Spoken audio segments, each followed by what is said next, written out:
Good evening, everyone, and thank you for joining our virtual town hall on the COVID-19 vaccine rollout here in Kent County. I'm State Senator Winnie Brinks, and I'm glad that you are here with us for this important discussion. We are so fortunate to have two experts with us tonight, Dr. London of the Kent County Health Department and Dr. Kim of Metro Health St. Mary's. But before I introduce my guests, there are a few housekeeping items that we should go over. First, a friendly reminder to please keep your mics muted. Also, please turn on your cameras if you're able to do that. I think it makes for a better conversation when we can all see each other. And don't worry, it's okay if you're wearing your sweats or your living room is messy. We still want to see your face. So also, I want to note that we are recording tonight's town hall. And if you are interested in hearing about our next town hall or coffee hour, please follow me on Facebook and sign up for our e-news. My staff is putting links to both of those in the chat box at the bottom of the screen. My staff will also put other helpful links into the chat. Check television. Okay. I think we're figuring out the mute there. That's good. Thank you. Our staff will put other helpful links in the chat throughout the town hall, so keep an eye out for those too. In terms of format, after I make some introductions, each panelist will give updates from their respective organizations, and then we'll get to your questions before we end the town hall at 8 p.m. Okay, so let's get to the introductions.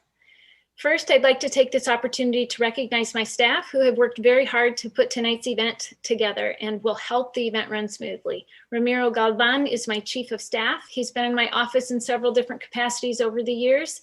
And he does a great job helping our team function at a high level, even during times of COVID.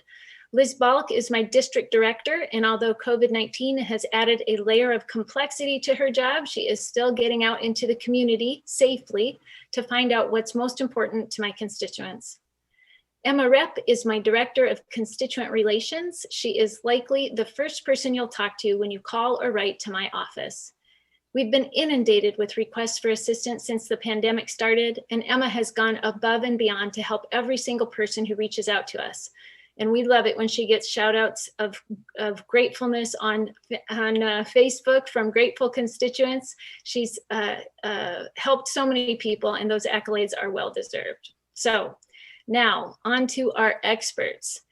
Thank you again to both of you for joining us tonight to help us learn more about the vaccine and efforts to vaccinate as many people as possible here in Kent County. Dr. London is the Administrative Health Officer at the Kent County Health Department. He earned a Bachelor of Science degree in Environmental Health from Ferris State University and a Master of Public Administration degree from Grand Valley State University and a PhD in Public Health Epidemiology from Walden University. Dr. London became the Administrative Health Officer in 2013 after serving as the Director of the Health Department's Environmental Health Division. Dr. London, could you please give us an update on the COVID-19 vaccine rollout right here in Kent County? I'd be happy to. And thank you, Senator Brinks, for hosting this town hall meeting this evening. And thank you for your champion and being an advocate for public health during the course of this past year. It has mattered a great deal to all of us. I also want to thank Dr. Kim from Mercy Health St. Mary's for joining us this evening. Dr. Kim and all of the hospitals here in West Michigan have been just phenomenal throughout the course of this past year. From the very beginning, their position and their communication to me has been, we're in this together. We need to end this pandemic as fast as we can to save as many lives as we can. And whatever you need, just say the word. So thank you, Dr. Kim. And most of all, though, I want to thank all of you, the folks here in West Michigan, because you have done a tremendous job over the course of the past year, making it difficult for this virus to spread. And I have some numbers I'll share with you in a moment that demonstrate that. It's been a tough year for everyone. If you remember back to a year ago right now, we were hearing stories about this virus and outbreaks in China, in Iran, in Italy. We were hearing about cruise ships anchored off the coast dealing with this pandemic. And then it happened here in the continental US. And in a few weeks, we'll celebrate, if you will, we'll recognize the 1-year anniversary of the first cases here in Michigan. In this time, we've had lots of bad news. We've had some good news too, and I want to share some of the numbers where we're at now, and I think you'll see that there is good news and silver linings in many of the numbers that we have. So far, we here in Kent County have had 48,762 diagnosed cases, just short of 50,000 diagnosed cases here in Kent County. The pace of those cases, however, has dropped dramatically in the past couple of months. Back during the holidays, we were seeing almost 700 or 800 new cases every day here in Kent County. That rate has fallen to about 75 new cases per day. Our positivity rate, which is the percentage of the tests done every day that come back positive, is now at 3.8%. And while I would like to see that number down below 3%, the reality once again is that back during the holidays, we were seeing a positivity rate close to 20% of all those tests. And we were seeing far more tests being done at that time, almost 4,000 a day. And so we're in a much better position in terms of new cases now than we were just a few months ago. Sadly, we have lost 642 of our family, friends, and neighbors here in Kent County over the course of the past year to this pandemic. However, we have seen the rate of those deaths slow dramatically. We're now seeing an average of about 1.14 deaths per day. Back during the end of 2020, at the worst of this, we are seeing almost 10 deaths per day. So that number has come down quite a bit in the past couple of months. One thing I want to point to is our case mortality. And here's where all of you in West Michigan have played a dramatic role in making it difficult for the virus to spread, and also making sure our hospitals don't get overwhelmed so they can provide the best care possible, and that the amount of virus that people are exposed to is as low as possible.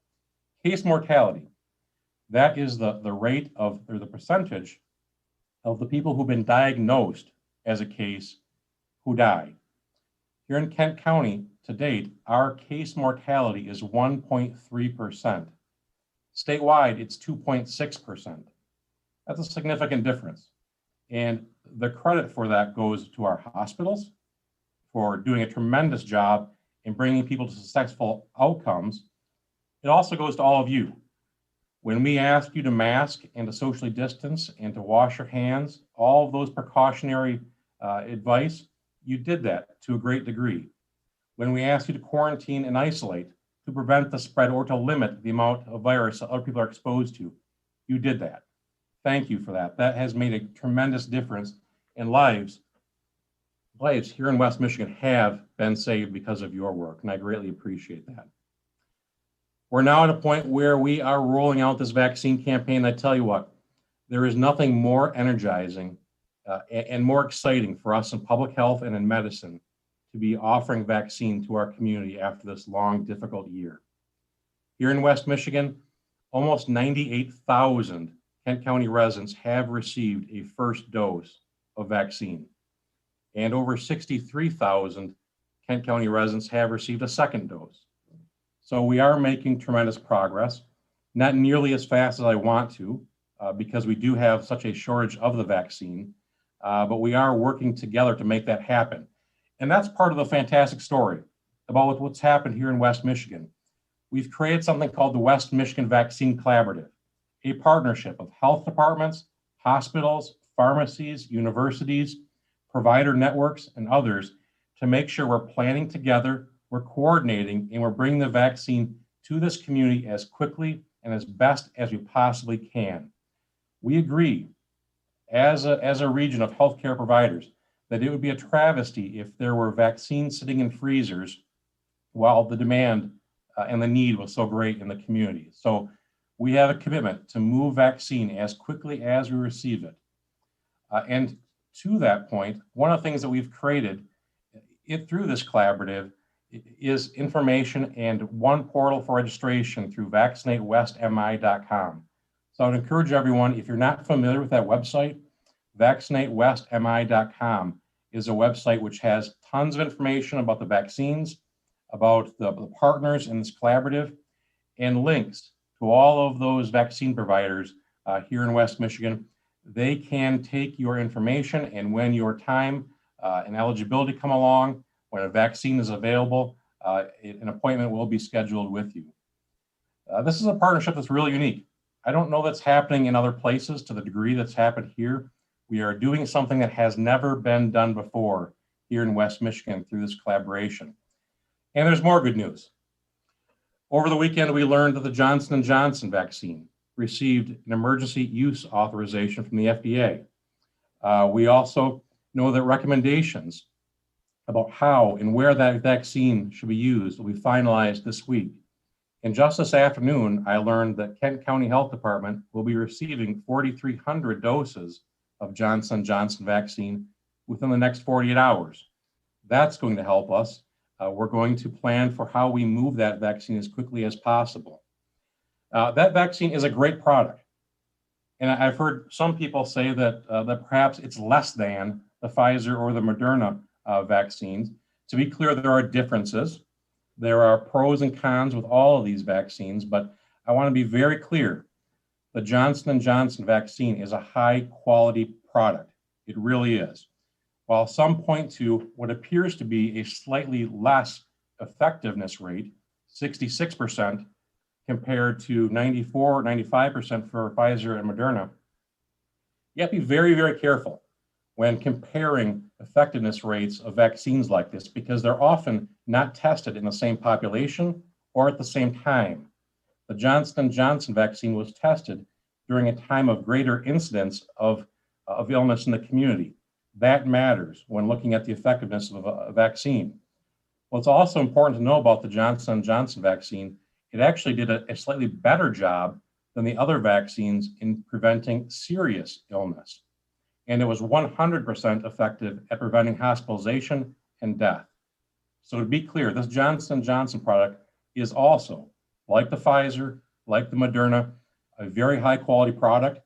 And we recommend that people, when an opportunity comes along to get vaccine, they take advantage of that opportunity regardless of what vaccine product it may be.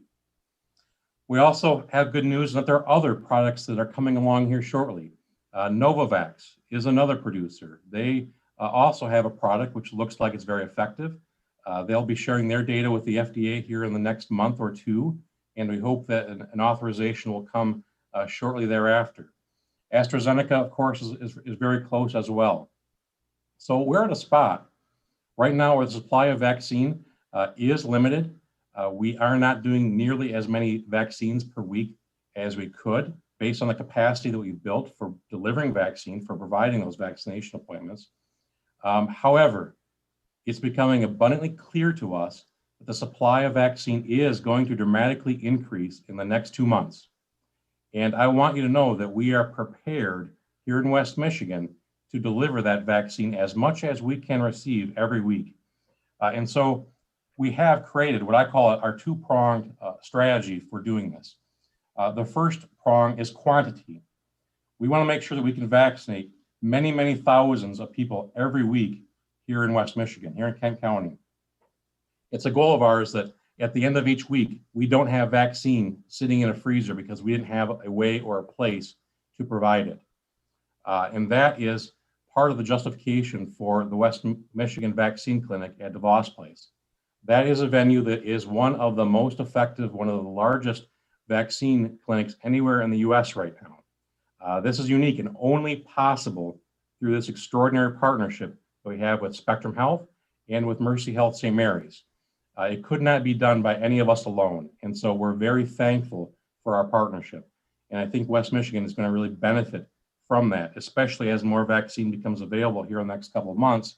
And we can go from doing a few thousand appointments a day to doing 10 or 20,000 appointments a day or more. The second prong in that strategy is equity, in that we realize that that site may not work for everyone for any number of reasons. And so we want to make sure that we also offer vaccine throughout the community through other smaller venues, places that may be more accessible to our population. And so we are working again through this partnership to provide micro clinics and small offerings and mobile units as the next few weeks progress. so we can get to all parts of our community. We want to make sure that no part of our community gets left behind in this campaign. We will not get through this pandemic until we all get through it together. That's very important. Now, there's also some bad news, and we've all heard about the variants of the coronavirus. That's a significant threat to us. The B117 variant, for instance, and some of the others are more contagious than the original strain, and perhaps 50% more contagious. Some don't think that's a big deal, but it actually is. If you think about how many people a virus can be spread to through just 4 generations of transmission. So if the original strain of coronavirus, if one person gives it to 2 and then to 4, then to 8 and 16, you can see after 4 generations of transmission, you're at 16 people. If you increase that by 50%, it goes 3 to 9 to 27 to 54 people after 4 generations.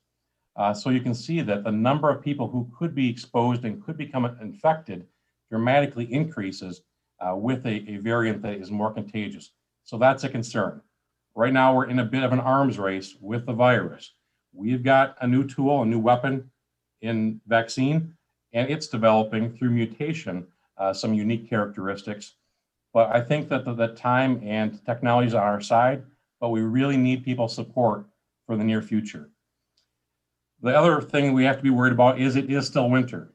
And I think we're all glad to see the sunshine here recently, and things are warming up, but we're still kind of on the virus's home turf. It likes and it's easy to spread when it's cooler like this. We're all inside. So we just want to encourage people, please continue to follow the public health advice, continue to wear facial coverings in public places, social distance, avoid those gatherings, and great hand washing and hygiene. We're too close. We're too close to victory right now to suffer a setback. So please keep doing those things. And I'll stop for now. Thank you, Senator.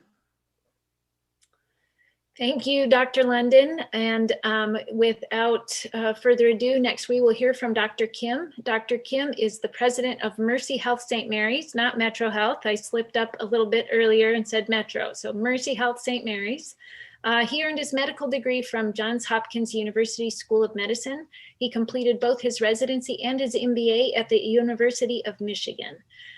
Before becoming St. Mary's president in 2019, Dr. Kim served as the Senior Associate Dean for Clinical Affairs at Michigan State University's College of Human Medicine in East Lansing.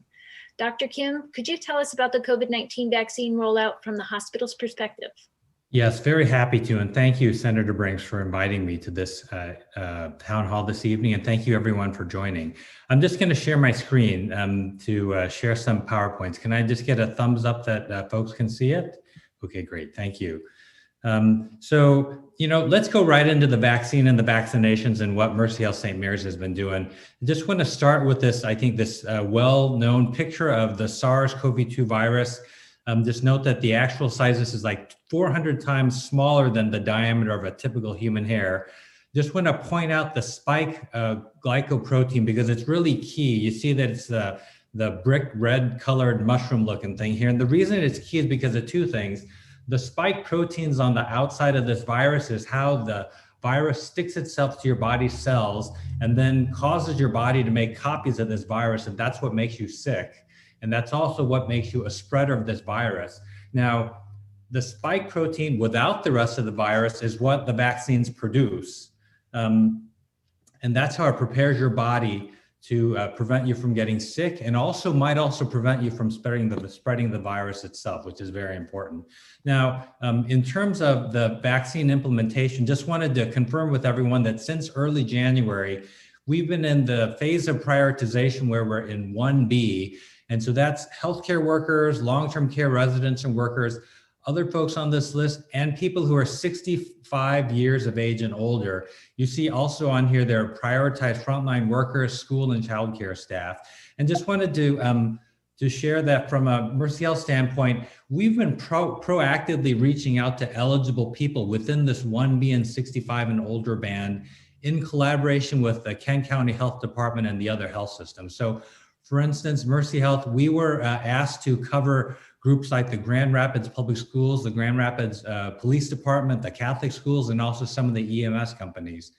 We've also been reaching out, identifying Mercy Health patients who are 65 and older and reaching out to them, and also waitlisted folks for the West Michigan Vaccine Clinic at the DeVos Center. Those of you who've been to the website to get appointments know that when you verify that you're in the prioritization band, if there's not an appointment, you get put on a wait list. And so we've been working on that. And frankly, anyone else, the Kent County Health Department has asked us, hey, can you help cover this group? We've gladly done that. Now, when it comes to the equitable distribution of the vaccine, as Dr. London said, we absolutely, with the other health systems, do participate in the Kent County vaccination goals for ethical distribution. Just want to point out that it's really around efficiency, equitability, and also transparency of the data. And you see in the middle here that the Kent County population is 10% African American, about 10% Hispanic and Latinx, 3% African American, and 1% Native American. From a Mercy Health standpoint, our first doses so far, 11.6% have been for African American, 12.7% for Hispanic and Latinx, 2.6% for Native American. And ironically, because I'm Asian, that's the only band where we're a little bit below the Kent County population. And I also want you to know, because there are questions about, well, the vaccines that are being allocated to the health systems, how many are they using? From our standpoint of St. Mary's, we have deployed 30,755 of the 31,000 doses we've gotten. Essentially 100% of the doses that we've gotten, we've administered either doses in deltoid muscles or transferred them to the vaccine clinic at the DeVos Center so that they can be used. When it comes to the recommended options for COVID-19 vaccination, for us, there are these three main ones. The first is there's the West Michigan Vaccine Clinic that Dr. London spoke of that we're really proud to be a part of. And there are two ways to do that. The first is to register on the website, wmvaccineclinic.org. And just FYI, this will take you into the Spectrum Health vaccination registration system. The other thing you can do is you can call this number here, 833-755-0696. And then for the Mercy Health specific sites, again, to build on to what Dr. London said, is that we know that, for some people, going to a mass vaccination site is not ideal for them. So we want to make other options available, especially in the community. And so we have embedded vaccinators at our Mercy Health physician partners practices. So for instance, the Browning-Clater practice, Clinica Santa Maria, and the Sparta Health Family Center. We have others being planned as vaccine doses become available. And of course, at our urban drive-through location where folks can come and they just stay in their car in our Kentwood Vaccination Center, we've reserved those largely for our assigned 1B groups. Again, folks 65 and older, first responders, and others. All of these locations require appointments, and they really depend on vaccine supply. So for instance, last week, we did not have the Kentwood location open, but this week we do plan to. And so in terms of key messages about COVID-19 and the vaccines, just want to build on what Dr. London said to say, we've really done a great job together, and I thank everyone for that. COVID does continue to be with us, plus these pesky, more contagious variants. And so it's important that we stay strong and stick together, and that we know now that we can do that. We can live safely and while doing it. There are now 3 approved COVID-19 vaccines. All are effective and safe. And so when it's your turn, get vaccinated and don't worry about which vaccine to get. Vaccine supplies are still scarce. I echo what Dr. London said. We're confident that it's going to get better. We think on the order of 3 to 4 times better. And so that means that, we ask folks to be patient and also be persistent about getting your appointment. And just, rest assured that the health departments in the state and also health systems, especially here in Kent County, we're working together to cover the community. And so please do stay informed about the latest options. And with that, I'm going to stop sharing my screen and I'm going to turn it over to Senator Brinks.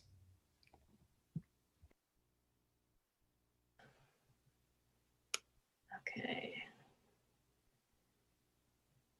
Great. Thank you, Dr. Kim. Let me see here.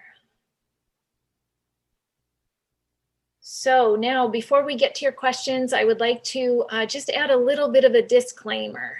Tonight's town hall had just got an incredible response. Clearly, constituents have a lot of questions. And so we spent a good portion of the day combing through the questions that were submitted and checking emails to make sure we got all of those that were submitted at the last minute. And we will do our best to get to each question, but if we can't get to them tonight, please feel free to email my office, let my staff know, and we can follow up with you. If it's anything to do with state government, we are happy to try and get answers for you. Dr. London, of course, is also a public official working for the Public Department of Health, and so he is also available to answer questions. There are also great sources of information that we will put links to in the chat that you can also refer back to if, for instance, a question was not answered. Sometimes they are already answered in frequently asked questions, either, excuse me, either on the county site or on the state's website, so, or on that West Michigan vaccine site. So we do have an ambitious set of questions that were submitted prior to the event. So if you hear something that sounds like your question, please know that we did our best to combine similar questions in order to make the best use of our time, and hopefully you will get the answer that you need. So we'll start with questions already submitted, but again, if you do had something that comes to your mind during this call, please feel free to put that in the chat feature, and if we can, we'll get to it. So let's get right into it. First, let's talk a little bit about vaccine distribution.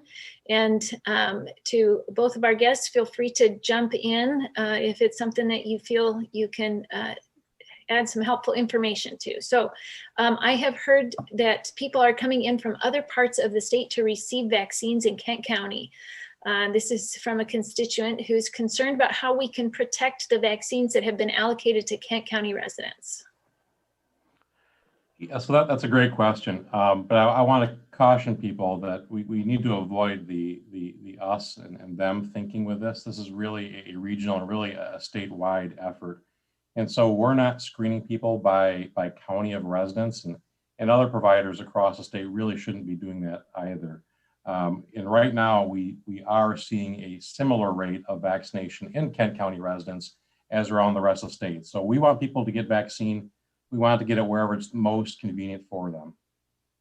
Great. And I know the state has some guidelines in their strategic plan about trying to make sure that vaccinations are available at a site that is within 20 minutes of a person's home. And so in some cases that may not be in the county right where you are residing. So in that case, it may make sense to go to a county next door. I think we're going to put the link to the state's strategic plan in the chat too. So for folks who are interested in that, you can take a look at that there. Second question, are there any extra doses going unused in the state?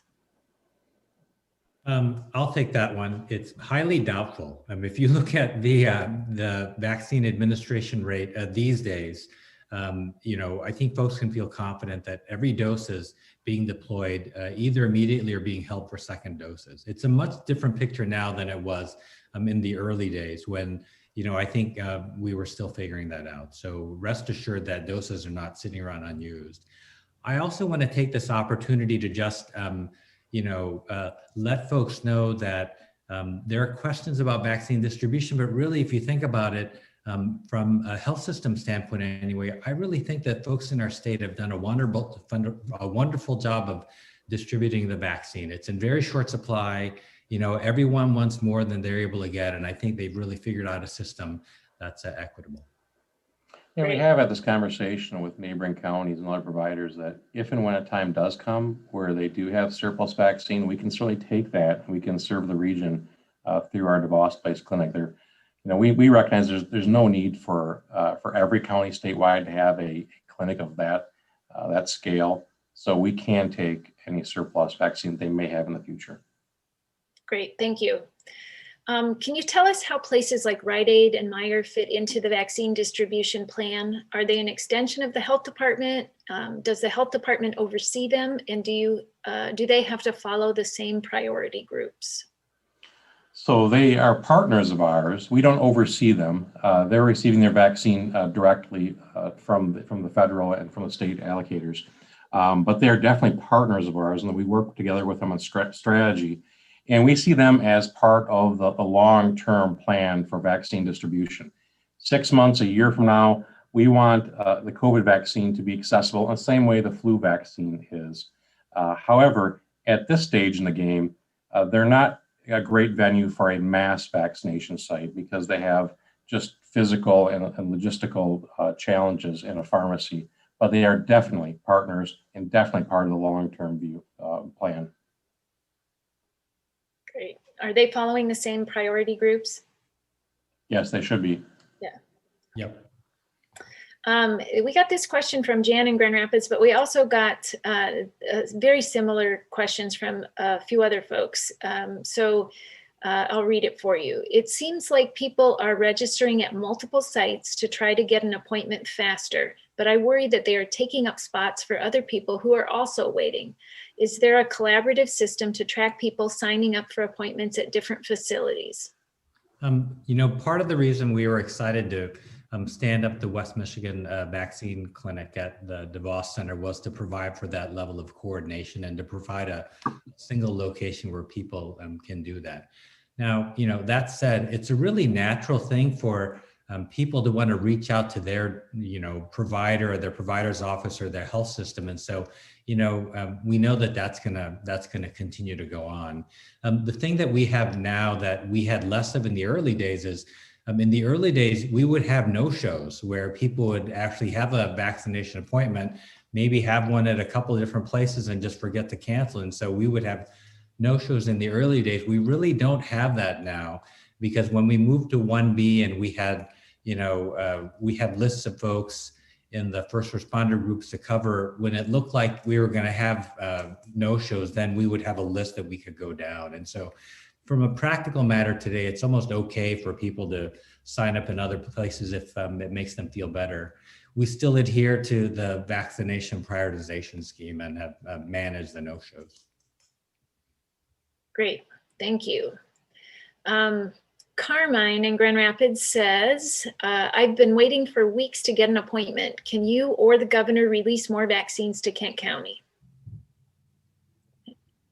Maybe that one's I wish, and I share the frustration. I think we all do that. The state is getting their allocation from the federal government, and we only get what we get every week, and the state moves all of that to the counties and the hospitals every week, and we move it all every week. So right now, it's truly a supply problem. We've done a great job in creating systems of distribution. We just need more vaccine. And I know Dr. Kim and Senator Branks and others are just incredibly broken and frustrated with all of the stories like that we hear from people who really desperately want and need the vaccine as soon as possible. And we just don't have enough of it. Yeah, but as we said in the introduction, we are confident that there's going to be more vaccine that's, that will be available on the order of 3 to 4 times the amount that we've been getting.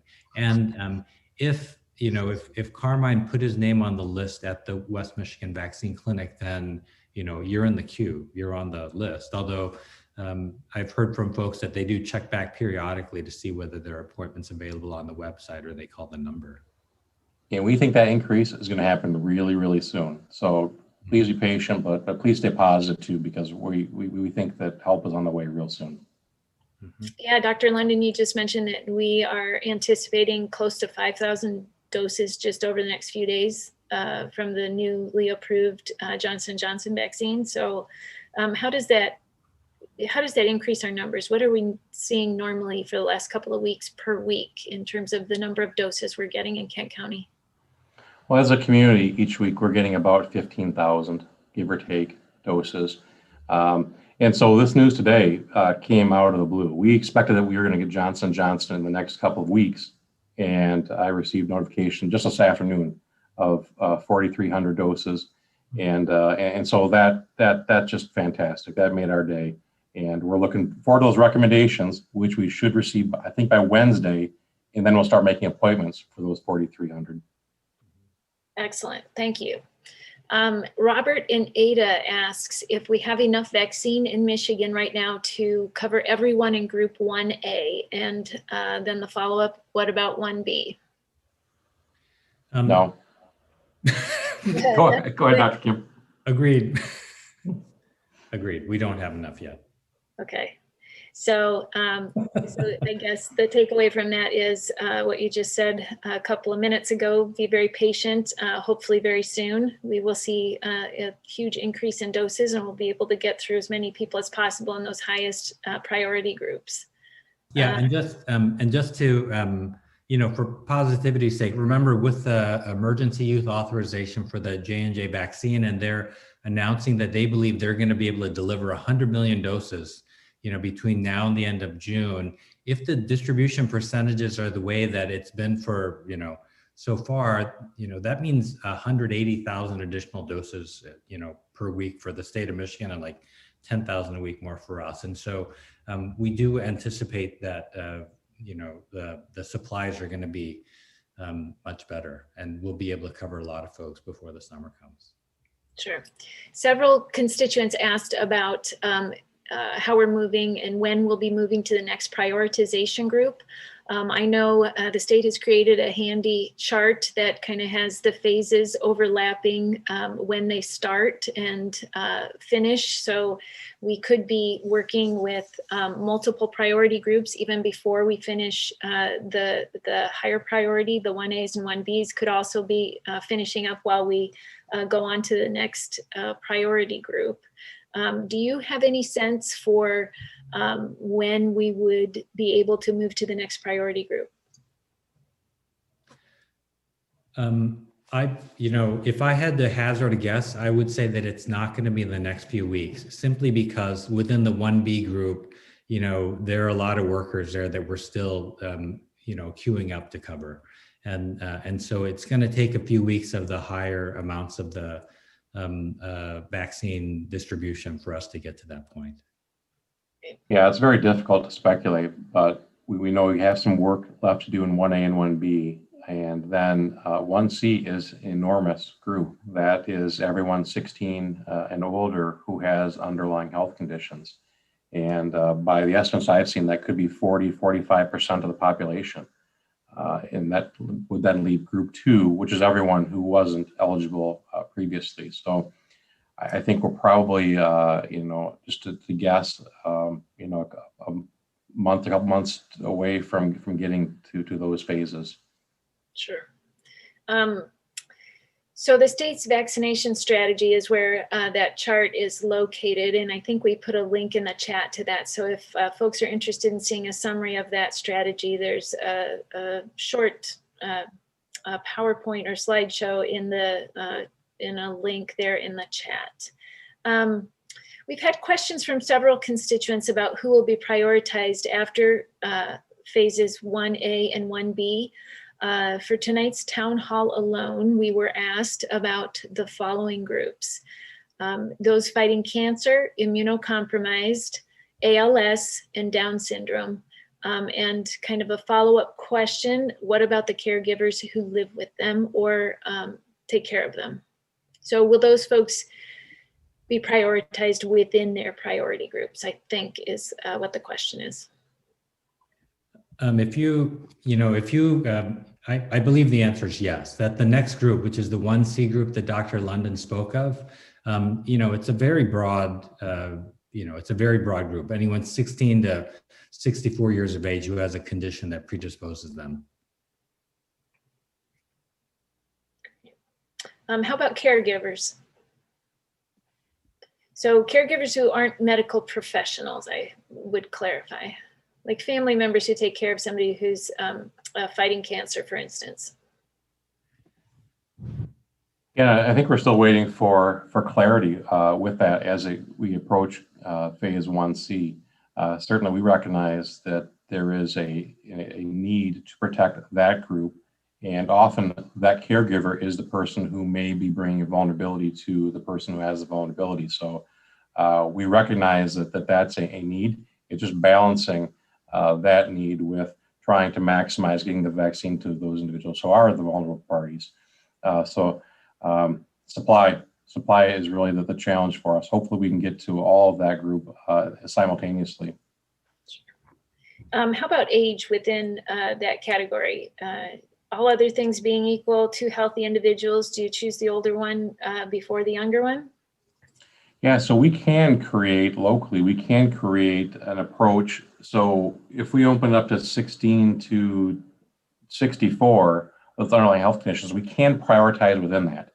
And we likely will first take either the older or those with more severe underlying conditions first. So we're going to try to chunk it up a little bit.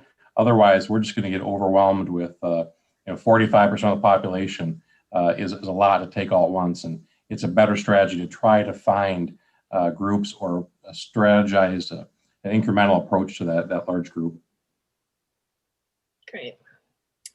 We have also heard from constituents wondering if the following professions who aren't technically frontline workers, but have a lot of interaction with the public will be prioritized within their eligibility group. And folks have asked about restaurant workers, grocery store clerks, people who drive elderly folks to appointments, volunteers at food pantries, those kinds of people who have frequent interaction with the public.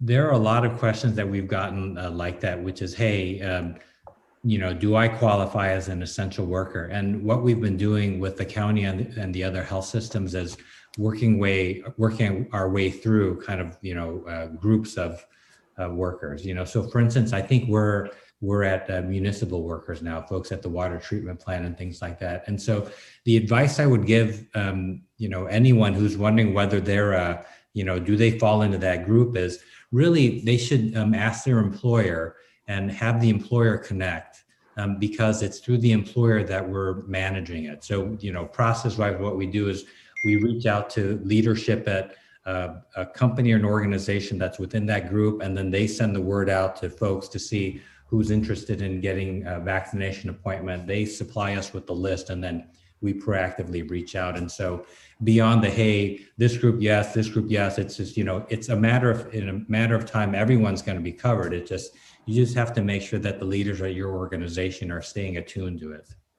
And we're very close to opening up for food production. So those working in canning and packing, and then subsequent groups will include grocery store workers and others in the food supply chain. So those announcements will be coming soon. And again, we really want to work with those employers as best as possible to make sure that happens in an organized way.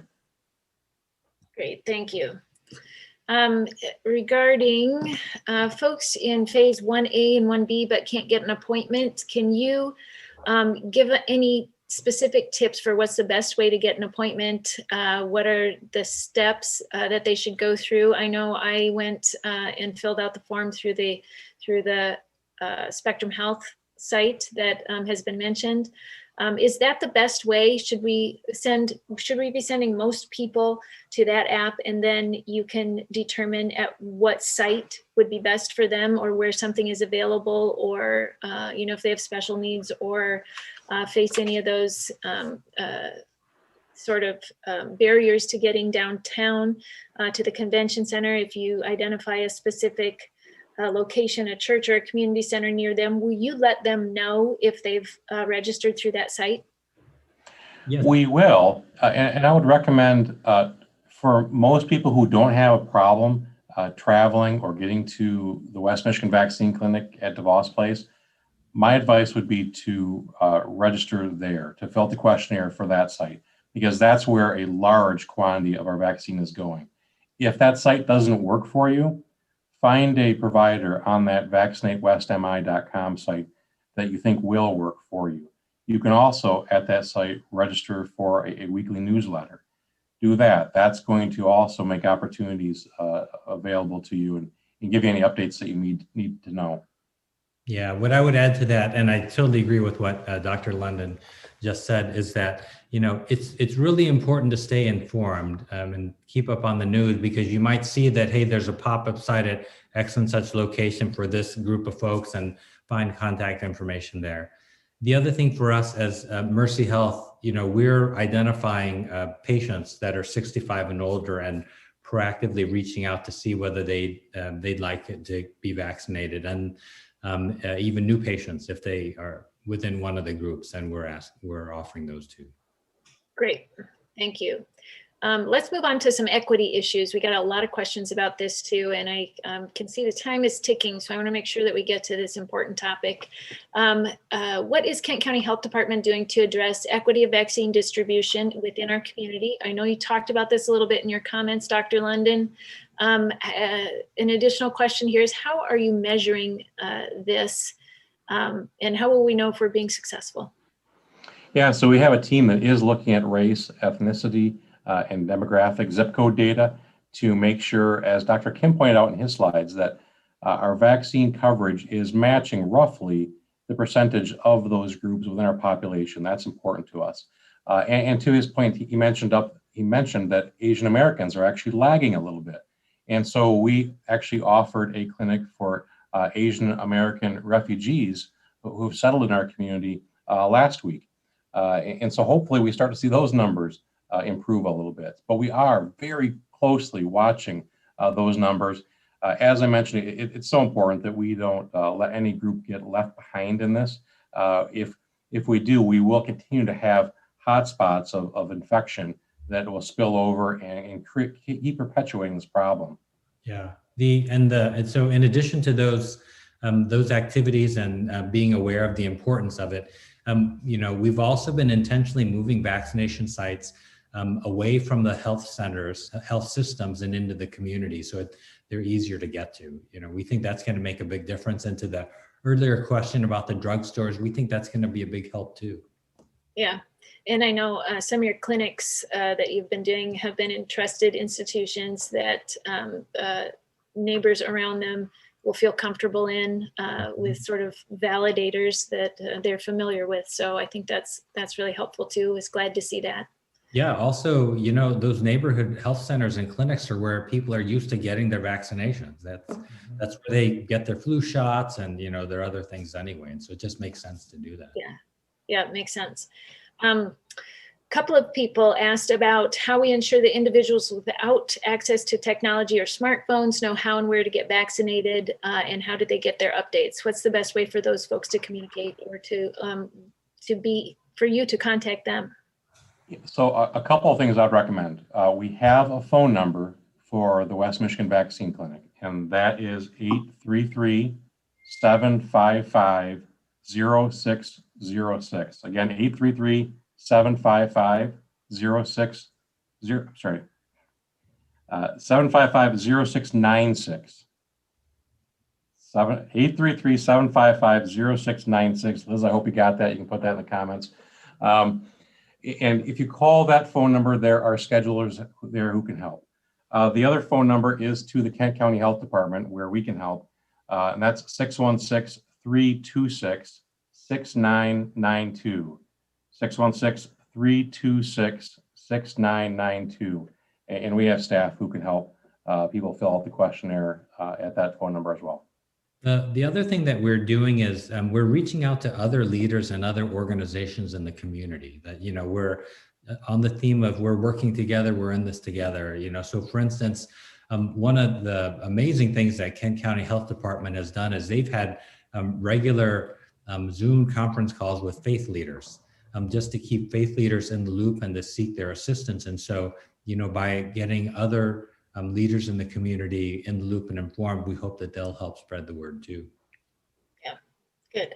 A couple of people have asked this question over the last few weeks.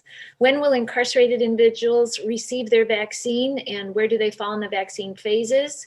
I'm not sure that we have a prison that's, well, I guess we may have prisons, but we certainly have jails in the vicinity that we could potentially reach with our vaccine supply here in Kent County.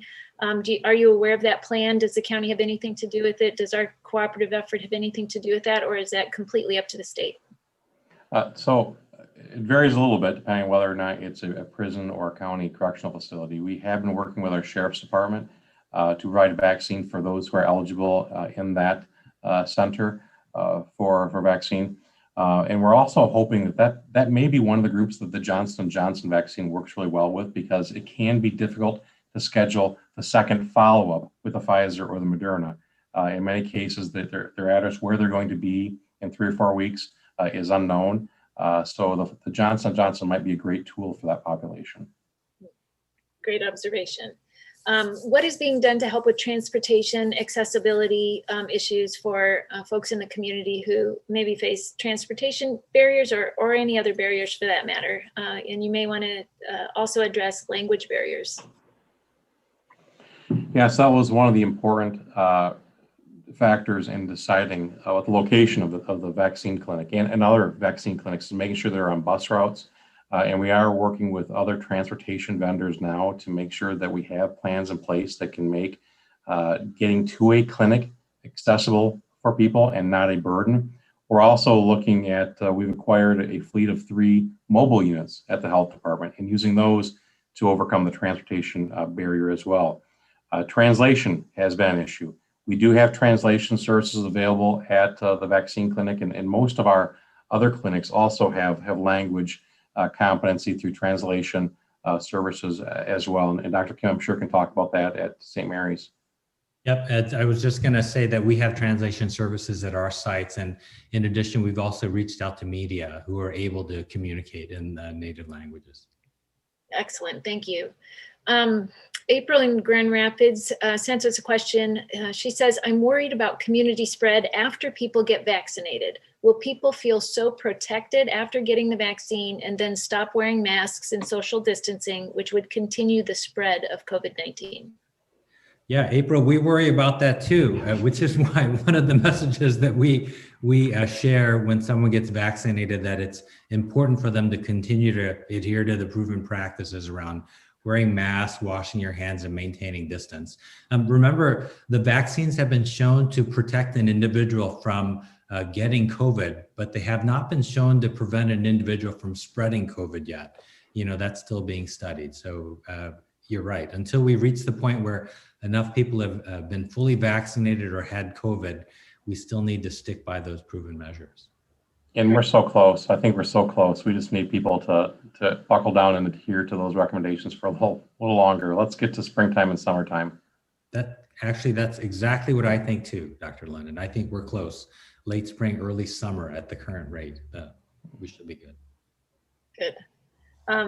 We've gotten several letters asking about issues surrounding like a vaccine bill of rights. And so I'm going to throw 3 of those questions out there that sort of are targeted with the content of a vaccine bill of rights, or that concept.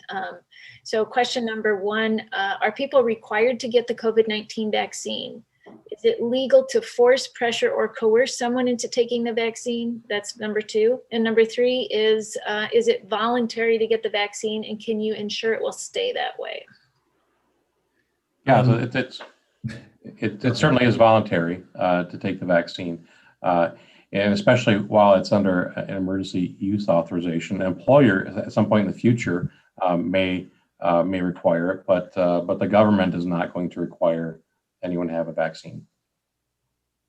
Yeah, so the answer to those questions are no, and what was the third question? Well, can you ensure that it will stay voluntary? No, we can't ensure that. So yeah, I can say that too as a lawmaker and as a policymaker. There's certainly concern that many people take advantage of the vaccine as possible, but I certainly don't know any legislator at this point who would say it's absolutely mandatory and there's no way out of it. So just so that folks have that assurance, I'm not sure that we need a vaccine bill of rights. I don't think that anybody is going down that road at this point to make it a requirement. But again, in the future, and there certainly are sensitive job environments where it may be a conversation that an employer has with an employee. But even in that case, many times it's strongly encouraged. So let's see.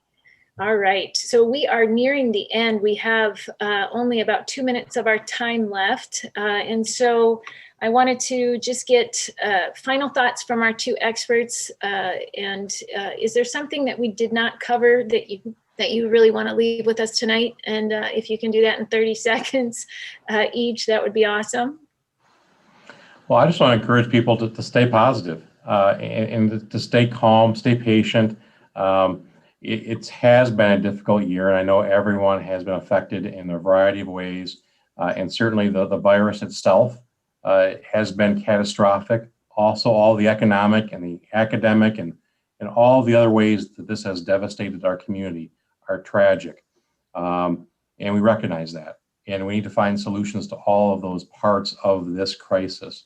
But we are so close to beating the virus itself. And so please continue to wear the facial coverings, avoid the social gatherings, do the social distancing, and keep doing the things that you have done, because you've done a great job, West Michigan. And please just keep it up for a bit longer. We're very close. And I would just add my appreciation to everyone for doing those things that Dr. London has said that have gotten us to this point.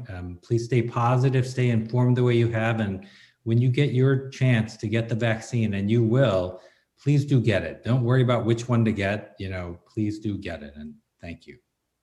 Well, thank you both. I want to let you know that everybody, if we were in person, would be applauding for the two of you, our subject matter experts. If we were in person, you'd be hearing that appreciation. But I want you to know that we sincerely appreciate your time and your expertise, and of course, your service to our community in regular times, but especially in times like this. So big thanks to both of you. I also want to thank our healthcare workers, all those on the front lines. And even if you haven't been on the front line, I know this has been a difficult year for everyone. And I just want to acknowledge that and let you know that we know that in our offices, and we are doing everything we can to help.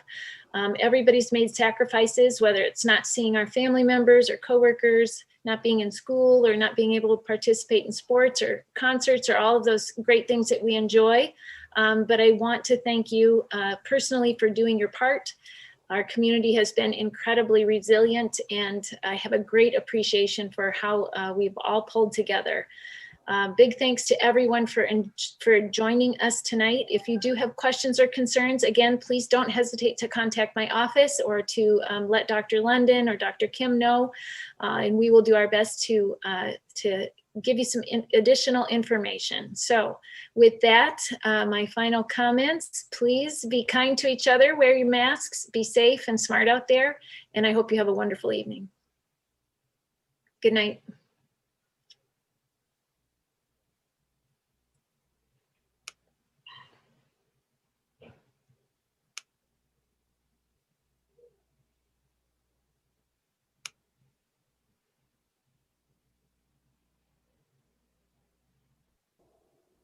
Thank you, Senator. You are so welcome.